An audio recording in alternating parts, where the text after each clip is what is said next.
Salut à toutes et à tous, j'espère que vous allez bien. Aujourd'hui, vidéo un peu particulière, je vais présenter pour les novices donc la bourse, pour ceux qui n'y connaissent rien par exemple, les avantages de la bourse et la performance que vous pouvez avoir, un peu tout ça, une présentation brève mais sur plusieurs points. Donc votre patrimoine, l'intérêt d'avoir un peu d'actions en portefeuille, c'est d'améliorer votre rendement moyen. Donc comme vous le savez, les livrets A, bah, ça rapporte pas grand chose. PEL, pareil, après vos fonds sont bloqués en plus de ça. La bourse vous amène de la liquidité, puisque vous pouvez vendre directement vos titres et avoir l'argent. Et en plus, ça améliore la performance de votre épargne, de votre patrimoine général en fait. Donc le maximum en bourse, c'est mettre 25% de son capital en bourse, c'est le grand maximum. C'est pour les jeunes, puisque nous on a plus de temps, mais ça reste risqué entre guillemets. Et le minimum pour moi, c'est minimum 15% de son patrimoine, afin d'améliorer la performance de votre patrimoine, quoi. Donc ensuite, après, j'ai mis 50% en épargne de type assurance vie PEL. Ici, je parle pas de l'assurance vie en bourse, je parle d'assurance vie type fonds euro ou fonds immobilier, quoi. Donc voilà. Ensuite, je vais vous présenter qu'est-ce que c'est la bourse. La bourse, qu'est-ce que c'est? Donc la bourse, la base, la définition, c'est la bourse, c'est un marché tout simplement qui permet d'échanger des parts, autrement dit des actions ou des titres, on dit, d'entreprise. Donc ce n'est ni plus ni moins que un marché d'échange en fait. Tout d'abord, pourquoi les entreprises se cotent en bourse en fait? À la base, c'est pour lever des fonds, donc pour lever des fonds via les particuliers et aussi les institutions bien sûr. Donc ça leur permet de lever des fonds autrement que d'émettre des obligations envers les banques ou de faire des crédits envers les banques en fait. Donc voilà. Les avantages pour les actionnaires, donc pourquoi on est en bourse, donc c'est de profiter des bénéfices des entreprises, par exemple via des dividendes. En fait, un dividende, c'est une partie des bénéfices de l'entreprise sera reversée à l'actionnaire, puisque l'actionnaire détient l'action et croit en l'entreprise et a du capital dans l'entreprise, donc l'entreprise vous verse un dividende. Et c'est de profiter aussi de la performance des actions, puisque les actions en moyenne depuis la création de la bourse, depuis du S&P 500, pardon, c'est 7,5% il me semble. Donc ça reste énorme. Ensuite, où investir? Quelle enveloppe fiscale? Donc en premier lieu, on a le compte titre. Donc des frais, quand on achète et on revend des actions, en fait, on a un peu de frais suivant l'intermédiaire financier, que ce soit votre banque ou un broker en ligne, vous avez tout le temps un peu de frais. Et sur le compte titre, généralement, c'est plus cher. Le compte titre, vous êtes imposable à la fin de l'année sur vos plus-values de l'année passée, et imposable à 30%. Donc si vous faites 1000 euros, vous êtes imposable à 300 euros. Enfin, vous devez 300 euros, pardon. Donc ce qui est beaucoup, hein, on est en France. Donc voilà, argent disponible par contre, ça c'est le gros intérêt du compte titre, puisque vous avez, je dis une connerie, vous avez 10 000 euros, vous voulez une voiture à 11 000 euros, vous achetez une action, vous faites 15%, vous enlevez les frais, en gros 10%, vous avez 11 000 euros, vous pouvez vous l'acheter et il n'y a pas de souci. Après il y a les impôts à payer, bien sûr, mais l'argent est disponible tout de suite. Ensuite, le PEA, la meilleure façon d'investir pour moi sur le long terme, c'est donc le PEA, donc des frais qui sont assez peu chers, puisque moi, mes frais, pour exemple, c'est 0,35% par action, par aller ou au retour, quoi. Ce qui est pas mal. Après, ça dépend des actions. Il y a des actions qui ont des frais supplémentaires, mais ça monte à 0,65 grand max, et c'est que à l'aller. Donc c'est raisonnable. Ensuite, l'imposition, elle est différente du compte titre. Enfin, si vous clôturez votre PEA, en fait c'est un plan, c'est comme un PEL en fait. Et si vous clôturez votre PEA avant 5 ans, vous serez imposable à 30%, donc la flat tax. Et si vous le clôturez après ces 5 ans, ce sera imposable qu'à 17,2%. Donc c'est toujours bien. L'intérêt du PEA, c'est de ne jamais vendre, en fait, de garder, d'accumuler des actions, de garder. Si vous êtes jeune, vous avez, je sais pas, 20, 25 ans, 30 ans, bah moi je vous conseille d'acheter les actions et de les garder jusqu'à la retraite, en fait, tout simplement, pour maximiser un maximum de gains, quoi. Donc voilà, et j'ai mis en négatif argent non disponible. Oui et non, puisque en fait vous pouvez clôturer du jour au lendemain votre PEA. Vous vendez tous vos titres et le lendemain vous appelez votre banque, oui, est-ce que vous pouvez clôturer mon PEA? Dans ce cas-là, vous êtes imposable à la flat tax si votre PEA a moins de 5 ans, et puis basta. Mais dans les faits, si, comme je prenais l'exemple de la voiture tout à l'heure, vous ne pouvez pas faire ça, et puis après, vous ne pouvez pas faire ça. Donc voilà. Ensuite, pour les novices, donc le DCA, Dollar Cost Average, qui commence à se faire connaître, c'est une technique assez simple qui consiste à acheter à plusieurs moments en fait. Imaginons, vous voulez acheter des actions qui versent des dividendes. Comme je vous l'ai dit tout à l'heure, profiter des bénéfices des entreprises. En fait, au lieu d'acheter à un seul moment, imaginons, vous achetez ici. Et bah au lieu d'acheter 10 actions à ce moment-là, et bah vous allez en acheter 2 ici, 2 ici, 2 ici, 2 ici, 2 ici. En fait, vous lissez votre investissement, ce qui va faire qu'en fait votre prix moyen ne sera pas là, mais vu que vous avez acheté tout le long de la courbe là, il sera peut-être ici. Ça vous permet de, en fait, de baisser votre PRU, votre prix de revient unitaire, de le baisser quand ça baisse, par contre de le monter quand ça monte. Effectivement, si vous faites du dollar cost average ici, vous en achetez 2 là, 2 là, 2 là, 2 là, 2 là, au lieu d'avoir un PRU là, vous l'avez là, on va dire quoi. Mais ça, c'est beaucoup moins risqué, donc c'est toujours intéressant cette technique. Moi, je l'ai fait sur 1 an et demi à travers des ETF et c'est vrai que c'est intéressant. Pour celui qui veut aller dans la bourse totalement passivement, c'est très intéressant. Je vous ai parlé d'ETF. Ensuite, qu'est-ce qu'un ETF? C'est un produit qui réplique plusieurs actions. En fait, dans ce produit-là, j'ai pris l'exemple de l'ETF World, donc c'est Monde. C'est ce qui regroupe les plus grandes capitalisations mondiales. Donc vous achetez cette action, entre guillemets, ce produit, et en fait, dedans, vous achetez pas une action qui est dans le secteur de la santé, dans le secteur de la finance. Vous achetez une action où il y a plein de secteurs différents, en fait. Donc ça vous diversifie, d'une part. En plus, c'est assez stable parce qu'il y a plusieurs monnaies. Enfin, une majorité de dollars, parce que bien sûr, les plus grandes capitalisations mondiales sont aux États-Unis. Mais vous avez un produit assez stable et très diversifié, donc d'où l'intérêt de cet ETF. Ensuite, là on peut voir les actions qu'il y a au sein de l'ETF. Donc on voit Apple, Microsoft, Amazon, Tesla, donc Google, enfin Alphabet. Donc toutes les plus grandes entreprises mondiales. On voit que quand même il est diversifié, mais il se penche plus vers de l'information et de la technologie. Donc il n'est pas si diversifié que ça non plus. Mais il a beaucoup de thématiques. Donc ce qui reste très intéressant. Je vous ai pris l'exemple de celui-ci. Après, il y a beaucoup de TF. Moi j'en ai un autre, c'est Water sur le thème de l'eau.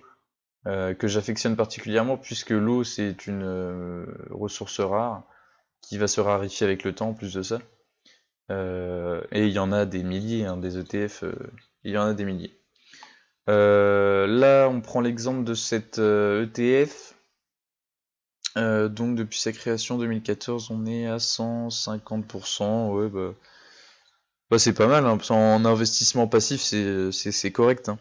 Si vous investissez et puis que vous regardez jamais votre portefeuille, c'est très correct, hein. Vous avez je ne sais pas combien de fois le livret A. Donc voilà. À savoir que quand je vous parlais de dividendes, Là, bénéfice des entreprises. En fait, cette ETF, sur ces entreprises-là, pardon, euh, presque toutes versent un dividende, en fait, et cette ETF est capitalisant. C'est-à-dire qu'en fait, ici, tous vos ETF vont vous verser 10 euros, on va dire. Je dis une connerie. Le fonds, la société qui gère ce produit, donc l'ETF, va réinvestir directement pour vous. Donc c'est-à-dire que votre ETF va croître beaucoup plus. Donc en fait c'est important de faire capitalisant. C'est très très important. Effet boule de neige, en gros c'est réinvestir ses bénéfices directement. Et l'avantage de ce produit-là, par exemple, s'il est capitalisant, c'est que il investit directement, vous n'avez totalement rien à faire, donc c'est quand même génial. Après, il existe aussi des ETF qui distribuent, donc qui donnent les dividendes. Donc voilà, donc ETF, je pense que vous avez compris. Le DCA aussi. Ensuite, les actions à dividendes. Donc il y en a beaucoup. En France, il y en a pas mal. Donc Total, que vous connaissez sûrement, Sanofi aussi, Vinci, Air Liquide, moins connu du grand public, mais dans l'actionnariat très très connu. LVMH, bien sûr le luxe, et Eutelsat de la communication. J'ai pris 6 exemples, mais il y en a plein qui versent des dividendes. Encore faut-il trouver pour la stratégie des actions à dividendes l'entreprise qui est fondamentalement très bonne. Donc c'est-à-dire une bonne croissance, faut que l'entreprise ait une bonne croissance régulière, faut que ce soit une action solide au vu de son historique boursier. Après, j'ai mis verse un dividende une fois ou plus par an. Généralement, c'est une fois en France, à l'exception de Total qui verse 4 fois par an, à chaque trimestre. Et le rendement est assuré puisque si c'est des entreprises sérieuses, à une croissance régulière, qui font de l'argent, elles vont forcément remercier les actionnaires et vont forcément donner droit à un dividende. Donc là, on voit par exemple Air Liquide en premier lieu. Donc on voit que en fait à chaque fois, là les trois petits graphes là qu'il y a là, tac, tac, tac, ça c'est quand l'entreprise verse un dividende. En fait, quand l'entreprise verse un dividende, je sais plus, je crois que ça devait être 1,50€ peut-être ou 2 euros le dividende. L'action est à 100 euros, imaginons. Quand l'action vous verse 2 euros de dividende, et ben l'action redescend à 98. Sauf qu'en fait, l'action est tellement soutenue par les investisseurs qu'elle remonte automatiquement si c'est une valeur solide, attention. Ce qui fait que, par exemple, le mec en a acheté ici, il a reçu plein de dividendes, mais l'action a continué d'augmenter, en fait. Donc c'est vachement intéressant. Et si le mec a continué de racheter du air liquide avec ses dividendes, et ben il a encore plus gagné, quoi, en fait. Donc ce qui est très intéressant. On a l'exemple ici de Vinci, qui est un peu pareil, qui est plus cyclique, puisque c'est de la construction, et du PTP, en grosse partie. Hein. On a Sanofi qui, pareil, est cyclique, mais qui reste assez stable en fait dans le temps. Et on a Total Energy qui est plus compliqué. Elle a bien baissé avec le Covid, elle n'est pas remontée assez avant Covid. Mais il y avait une donnée, je sais plus, ça doit être Xavier Delmas qui a sorti ça. Au final, si on avait acheté du Total Energy dès l'introduction, ou non, ou au plus haut, je sais plus, je crois que ça devait être au plus haut ou à l'introduction de Total, même si on est en moins-value, l'action a perdu 30%, on a un rendement de 5% par an depuis 40 ans, donc ce qui est largement au-dessus du livret en fait. Et encore une fois, si vous investissez pour le long terme, ne pas acheter n'importe quoi, attention, mais vous pouvez très facilement accroître des bénéfices avec cette technique-là, c'est très intéressant. Ensuite, analyse technique, et donc là je vais vous parler un peu chinois pour ceux qui ne connaissent pas la bourse. Mais en fait, l'analyse technique, c'est quand on regarde un graphique. Donc en fait, une bougie, c'est ce qui est rouge ou bleu en fait. Et ça représente sur ce graphique-là, c'est une journée. Donc une journée de hausse, une journée de hausse, une journée de hausse, encore une journée de baisse, une journée de hausse. Et voilà comment se fait un graphique. Et ensuite, avec des courbes, ça fait un peu des maths, mais avec des courbes, on trace des résistances. Là, on a une résistance oblique qui a été cassée ici. Et donc on peut après imaginer des objectifs, imaginons ici, tac. Et donc on se fait des graphes et des positions à rentrer sur le court terme. Et voilà, donc là on a pareil, on a une oblique baissière qui a été cassée, boum, ça a monté. Ici on a une configuration sur Carrefour, un plus haut de 3 mois. On a baissé, on a fait la consolidation, grosse conso, on remonte, conso, c'était la guerre en Ukraine, tac, on monte, et là on a fait le breakout, on a cassé les 18,64, donc on peut passer à l'achat, et donc potentiellement on a plus de chances de faire des bénéfices, de la plus-value sur certaines valeurs. Donc voilà en gros l'analyse technique. Donc ça, je vous conseille d'en faire quand vous serez vraiment expérimenté, puisqu'il faut être là-dedans pas mal de temps et depuis assez longtemps quand même pour maîtriser le portefeuille et la psychologie aussi qu'il faut avoir en achetant et revendant à une certaine temporalité, quoi. Donc ça c'est pour plus tard ceux qui veulent vraiment s'intéresser. Il faut du temps un peu pour faire ça. Donc après je vous ai fait des exemples de portefeuilles très simples que vous pouvez faire. J'ai pris l'exemple du portefeuille passif, de la personne qui s'intéresse à la bourse sans trop s'y intéresser, qui veut pas faire beaucoup d'argent, mais qui veut contrer l'inflation et améliorer la performance de son patrimoine. Donc j'ai pris cet exemple-là. J'ai mis de l'ETF World, de l'ETF Water, ETF Emerging Market, donc ça ce sont les pays émergents, pour diversifier pareil à l'échelle mondiale un peu les investissements et les actions à dividendes. Pour ordre d'idée, alors attendez, j'ai mis sur le TF World 30%, Water 30%, dividende 25% et Emerging Market 15%. Donc ce qui vous amène à 100% et ce qui vous amène à ne rien faire en fait chez vous. En fait, vous achetez ça en DCA, c'est-à-dire que imaginons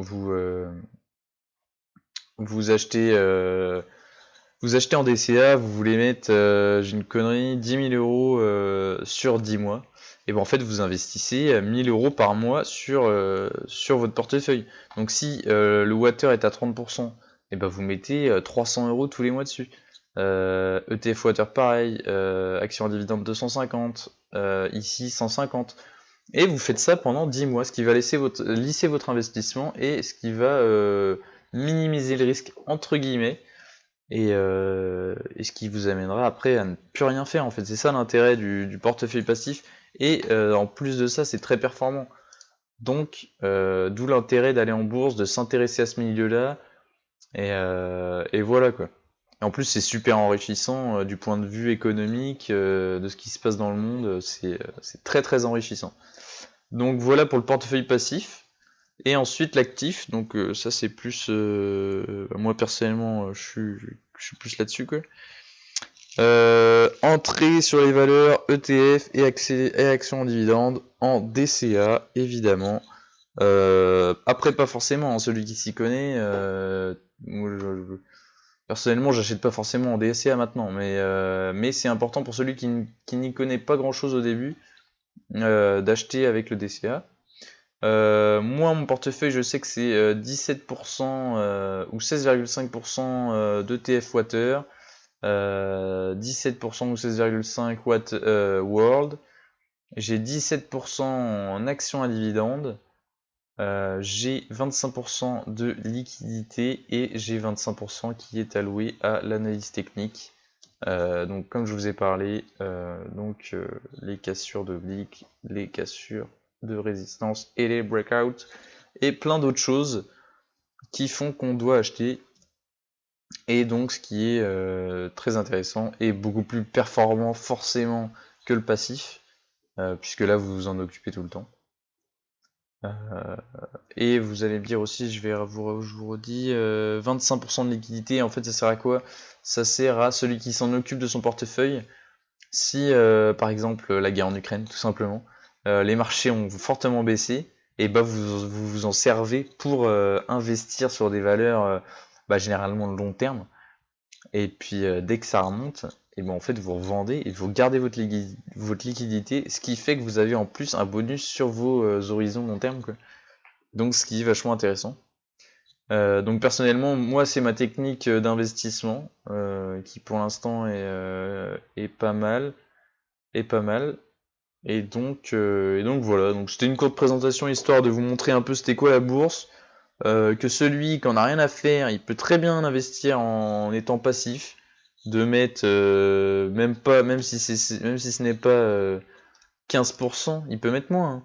Si la personne veut mettre 1000, 2000 euros, il peut essayer pour voir quoi, pour essayer de comprendre les mécaniques, essayer de voir quoi. Mais en tout cas très intéressant, moi je vous incite à vous intéresser à ça. Peut-être au début ne pas investir directement, mais de vous intéresser à ça puisque c'est très intéressant. Et comme je vous dis, il y a de l'argent à se faire, donc autant essayer de le prendre. Autant essayer de profiter des bénéfices des entreprises comme je vous l'avais dit. Donc voilà, bon écoutez, c'était une courte vidéo pour les novices, donc pour essayer de montrer un peu la bourse. Donc voilà, bah écoutez, je vais vous souhaiter une bonne journée, bonne semaine, bon week-end. Tout dépend d'où vous regardez cette vidéo. Et je vous dis à bientôt. Et si vous voulez apprendre plus sur l'analyse technique, évidemment, vous regardez mes vidéos hebdomadaires que je fais chaque week-end pour décrypter le marché et les actions que je suis. Sur ce, je vais vous laisser et je vais vous dire ciao, à plus.